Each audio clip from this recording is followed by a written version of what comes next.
আসসালামু আলাইকুম রহমতুল্লাহ। যারা এখন সোশ্যাল মিডিয়াতে জনপ্রিয় বা সোশ্যাল মিডিয়াতে যারা এখন আপনারা কানেক্টেড আছেন, তারা এইচডিএম এর এই উপরে যে হামলা হয়েছে,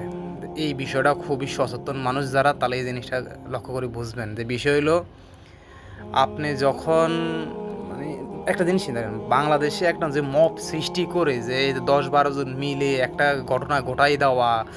একজনকে বাইর করে দেওয়া, একজনের পথ থেকে লাত্তি মেরে বের করে দেওয়া, বা একজনের মব সৃষ্টি করে তাকে হত্যা করার মতো বা মারার মতো যে সৃষ্টি হইতেছে বাংলাদেশে একটা মব সৃষ্টি করার মাধ্যম দিয়ে, মানে এই যুব সমাজ এসব মানে মানুষ চিনতে করে না আসলে কি কারণে এই জিনিসটা করতেছে। এইচডিএম এর যে বিষয়টা করোনা যে ঘটছে, এই বিষয়ে আসলে এই লোকের প্রতি যে অমানবিক একটা অত্যাচার করেছে এই লোকটার উপরে, এই লোকটা আসলে সচেতন করতো মানুষদেরকে। অন্যায় অবিচার যেখানে হয়েছে সেটা মানে সুন্দরভাবে হোক, আর আমি মনে করি উনি কীভাবে তা ফুটিয়ে তুলতেছেন, কিন্তু যে জিনিসটা ফুটিয়ে তুলতেছেন যে বাংলাদেশে অসামাজিক